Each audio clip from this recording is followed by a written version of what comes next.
नमस्कार किसान भाइयों, स्वागत है आपका फार्मिंग दुनिया चैनल पर। बुंदेलखंड का एक किसी क्षेत्र का सबसे बड़ा चैनल है, तो मैं इस चैनल पर आने के लिए आपका स्वागत करता हूं। हाँ किसान भाइयों, खेत में देख करके आप समझ गए हो कि आज किस चीज़ के बारे में बात करने वाले हैं। हम तो आज बात करने वाले हैं टमाटर की खेती के बारे में। तो कुछ पॉइंट होते हैं जो टमाटर में जानना बहुत ही ज़रूरी है, क्योंकि जो टमाटर के फल सड़ते हैं तो उसके क्या कारण है, इस वीडियो में आज उसी के बारे में बात करने वाले हैं। क्योंकि 20 से 30% तक नुकसान हो जाता है किसान भाइयों का। जो फल सड़न बीमारी है तो वो किन किन कारणों से होती है, क्यों फल सड़ते हैं, उसके कारण जानेंगे आज। तो सबसे पहले देख लेते हैं फलों को। तो देख सकत हो आप भैया, टमाटर ऐसा सैगो ऐसा पूरा बसा गो हाथ हमारा। तो ये कारण आपने देखे होंगे कई बार खेत में जा कर के, कई बार भी समस्या आई होगी आपको। मैं भी इसको बचपन से देख रहा हूँ, लेकिन आज सोचा मैंने क्यों ना एक किसान भाई को भी बता दें, उसका आप खुद भी जान लें।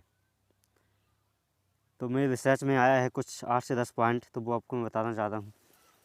देखिए, सभी फल नहीं सड़े हैं, लेकिन 20 से 30% का नुकसान हो जाता है इन फलों के सड़ने से। आप देख सकते हैं पूरे खेत में।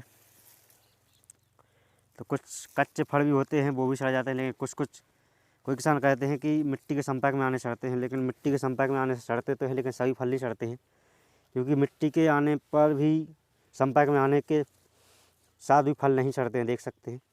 लेकिन कोई ऊपर भी है फिर भी सड़ जाता है। तो बहुत से कारण होते हैं सड़ने के, तो जान लेते हैं अब सड़ने के कारण क्या क्या होते हैं। तो सबसे पहला कारण है मेरे टमाटर में तो पछेती झुलसा का है। तो पछेती झुलसा का कारण क्या हो सकता है, जैसे ही पौधा लगता है और ये जो नीचे की ज़मीन के संपर्क की पत्तियाँ होती हैं, यहाँ से स्टार्ट होता है। तो इन पत्तियों से स्टार्ट होता है पछेती झुलसा। तो आप समझ जाना कि हमारी फसल में पछेती झुलसा लग गया है। उसका वीडियो मैंने बना दिया है, आप आई बटन पर क्लिक करके वो वीडियो देख सकते हैं। तो सबसे पहले पछेती झुलसा, तो जैसे ही पत्तियों के किनारों से इस प्रकार से फंगस लगता है, इसमें देख सकते हैं, ये पछेती झुलसा के कारण है। तो उसी से फल भी सड़ते हैं और उसी से पूरा पत्ता हो जाता है, तना भी गल जाते हैं, सूख जाते हैं। तो ये पहला कारण हो सकता है। दूसरा कारण है हॉलीकॉप एल्लियाँ। जो इल्लियाँ होती हैं टमाटर में, इस फल में देख सकते हैं आप। तो सबसे पहले वो फल को खाती हैं, नमी की वजह से फल वहीं से सड़ने लगता है। तो यहाँ से खाया, यहाँ से सड़ने लगाई, आप देख सकते हैं। तो दूसरा कारण हो गया। तीसरा कारण है अधिक नाइट्रोजन का प्रयोग। जैसे ही आप ज़्यादा यूरिया डालोगे टमाटर में, या डीएपी भी ज़्यादा डालोगे, उसमें क्या नाइट्रोजन ही पाया जाता है 18% डीएपी में। तो जैसे ही आप नाइट्रोजन धारी उर्वरकों का ज़्यादा यूज करोगे, तो भी ज़मीन के संपर्क में आने से फल अधिक सड़ते हैं। अगला कारण फलों का मिट्टी से संपर्क में आना। तो मिट्टी के संपर्क में आते हैं फल, इस प्रकार से नीचे रखे हैं। तो मिट्टी के संपर्क में आने से भी फल सड़ने लगते हैं, क्योंकि अधिक नमी होने के कारण मिट्टी में बहुत सी फंगस होती हैं। जैसे उनको तापमान और नमी मिलती है, तो वो फलों के संपर्क में आ जाती हैं। फलों को थोड़ी सी चोट लगने से उनकी कोशिकाएं अंदर चली जाती हैं और फल को सड़ा देती है। तो ये कारण भी हो सकता है। और अगला कारण है कि मिट्टी में जलभराव होना। जैसे बहुत से खेत होते हैं, तो उसमें जल निकास का सही उपयोग नहीं हो पाता है। तो इसलिए टमाटर की फसल ऐसी जगह पर लगाएं जहाँ पर पानी खेत में भरे नहीं। जैसे ही आप सिंचाई करें और तुरंत पानी निकल जाए, तो ये भी कारण है। और एक कारण होता है टमाटर का धब्बेदार उगता विषाणु। इससे भी कई बार, लेकिन इसमें सबसे ज़्यादा गर्मियों में फल सड़ते हैं, मैंने देखा है। और ये रोग लग जाए तो फल सड़ते हैं, ज़रूर फल सड़ते हैं। तो इसको बोलते हैं स्पॉटिक बिल्ट। एक विषाणु होता है जो, एक तो उसमें फल लग ही नहीं पाते हैं, पौधे में लग जाते हैं तो वो सड़ने लगते हैं। तो उसका एक अलग से इस प्रकार से सड़ते हैं कि यहाँ पर वो इस प्रकार के घाव नहीं होता है उसका, यहाँ अलग से घाव हो जाता है, चकता सा बन जाता है, पानी पानी से निकल आता है। तो वो बिल्ट लगता है, तो उसकी वजह से हो जाता है और पूरा पौधा सूख जाता है। उसमें से कभी कभी इस प्रकार से तने के पास से भी, यहाँ से भी घाव बन जाता है, लेकिन वो अभी मेरी फसल में नहीं है तो आपको नहीं दिखा पाऊँगा। और अगला कारण है टमाटर का जीवाणु के धब्बे।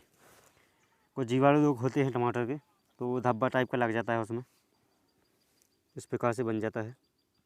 तो वो भी कारण हो सकता है। हाँ किसान भाइयों, अब बात कर लेते हैं कि हम टमाटर को कैसे बचाएं कि टमाटर के फल हैं जो ख़राब ना हों और वो सड़े ना। तो सबसे अच्छा कारण है टमाटर को बचाने के लिए, क्योंकि टमाटर में अधिकतर सड़ने की बीमारियां हैं जो नमी की वजह से फैलती हैं। तो इसका सबसे अच्छा उपाय है टमाटर की बधाई। जैसे मैंने एक वीडियो बनाया था अभिलाष टमाटर का, तो उसमें बधाई की है मैंने। उसके फल नहीं सड़े थे, उसमें बिल्ड भी आ गया था, फिर भी उसमें फल बहुत ही कम सड़े हैं। तो सबसे पहला अच्छा उपाय है टमाटर की बंधाई कीजिए आप रस्सी से या तार से, तो या उसके खड़ियाँ गाड़ दीजिए। जो लकड़ियाँ होती हैं उसको गाड़ सकते हैं, उसको सहारा दे सकते हैं, जिससे कि जो पौधे हैं वो उस प्रकार से झुके नहीं और खड़े रहें इस प्रकार से। तो ये फल है जो टंगे रहेंगे। तो नमी के संपर्क में नहीं आने से फल बहुत ही कम, बिल्कुल भी नहीं सड़ेंगे यदि आप पछेती झुलसा या बिल्ड नहीं आया है तो सबसे पहला कारण तो है कि आप उसकी बंधाई करें। बंधाई से आपके फल नहीं सड़ सकते। उसके बाद में आता है पछेती झुलसा। पछेती झुलसा को रोकें तो आप शुरू से ही ऐसा करें कि जैसे ही आप नर्सरी से प्लांटेशन करते हैं आपके खेत में, तो जैसे ही टमाटर लगाते हैं तो टमाटर लगाने के तुरंत बाद ही 5 से 10 दिन के अंदर ही एक फंगीसाइड का स्प्रे करते रहें। और 10 से 15 दिन पर अंतराल पर जब तक फल नहीं आ जाए जब तक करते रहें, जब तक कब फसल टूटने ना लगे, तो जब तक आप फंगीसाइड का यूज करते रहें टमाटर में 15 से 20 दिन के अंतराल पर, तो वो अपना जो फंगीसाइड रोग होते हैं वो नहीं आ पाते। तो फंगीसाइड के लिए मैं कुछ स्किन के नाम दे दूँगा आपका, तो आप पढ़ के वो फंगीसाइड डाल सकते हैं। जैसे कार्बोडेंडियम हो गया, इस प्रकार से आप वो डाल सकते हैं। अगला है कि तो ये है इल्ली का खाया हुआ टमाटर, इससे भी सड़ता है। तो इल्लियों को सबसे पहले रोकें, इसके लिए आप जैविक उपाय भी अपना सकते हैं। तो वो भी आप देख सकते हैं, मैंने एक वीडियो बनाया है टमाटर अंदर रखने वाली सावधानियाँ, तो उसमें आप देख सकते हैं। तो साइफामेथ्रिन या टाइजोफास, इसमें से कोई भी दवाई, सस्ती दवाई डालते रहें शुरू से, बहुत ही लो टेक्निकल की, तो शुरू से ही डालते रहें तो उसमें इल्लियों का अटैक नहीं हो पाएगा।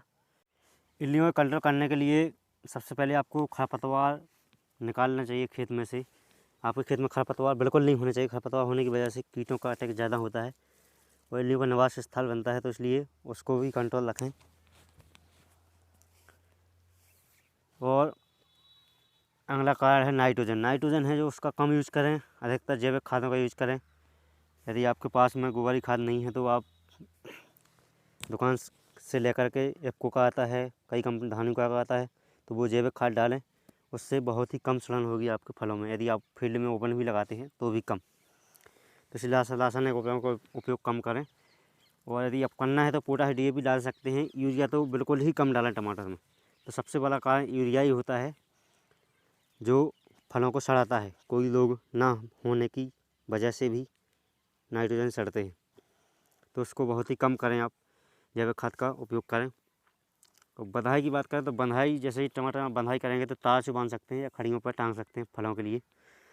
लेकिन गर्मियों में लू चलने की वजह से हमारे बुंदेलखंड में टमाटर खड़ियों पर नहीं रह सकता, तो आप ऐसी जगह पर लगाएं जहाँ लू ना लगे, आसपास में पेड़ हों बगल में खेत के। यदि आप खुले में लगा रहे हैं तो ज़्यादा ऊंची बंधाई ना करें, नीची करें, जिससे पौधा लौट कर ही ज़मीन पर आ सकता है। ज़्यादा ऊंचाई ना करें, लगभग 3 से 4 फुट तक की बंधाई कर सकते हैं आप। तो ये बात ध्यान रखें कि गर्मियों में बंधाई करना है जो नीचे। ज़्यादा ऊपर करेंगे तो फल जो मई से जून में लू चलती है उस समय पर फल नहीं आएंगे टमाटर में, फूल झड़ जाएंगे। तो इस बात का भी ध्यान रखना। लेकिन बरसात और ठंडियों में जितनी 5 से 6 फुट तक की ऊंचाई तक की बंधाई कर सकते हैं आप। वो आपकी बीज लगाने की वैरायटी पर डिपेंड करता है कितनी इसकी हाइट ऊपर जाती है। तो कुछ बातें हैं इस प्रकार से। लेकिन कुछ रोकने के लिए कुछ वैरायटी भी होती है जो फंगिसाइड रोगों के प्रति बहुत ही संवेदनशील होती हैं, और बिल्ट और पछेती झुलसा जैसी बीमारियाँ भी कम लगती हैं उसमें। तो मैंने 2 वैरायटी लगाई थी, एक लगाई थी लक्ष्मी और एक लगाई थी ये इस प्रकार की वैरायटी दूसरी लगाई थी, इसका ध्यान नहीं मुझे। तो उसमें ज़्यादा लगा है पछेती झुलसा। देखिए आप बगल में लगी, इससे 1 फुट का अंतर है, तो उसमें बहुत ही कम लगा है लक्ष्मी में। तो इस प्रकार से वैरायटी ही आपको चुनाव करनी पड़ेगी, आपके क्षेत्र में कौन सी वैरायटी अच्छी होती है और कौन में पछेती झुलसा नहीं लगता है और कौन ज़्यादा लोगों के प्रति संवेदनशील है। तो इस प्रकार की वैरायटी भी बहुत कुछ कंट्रोल करती है लोगों के लिए।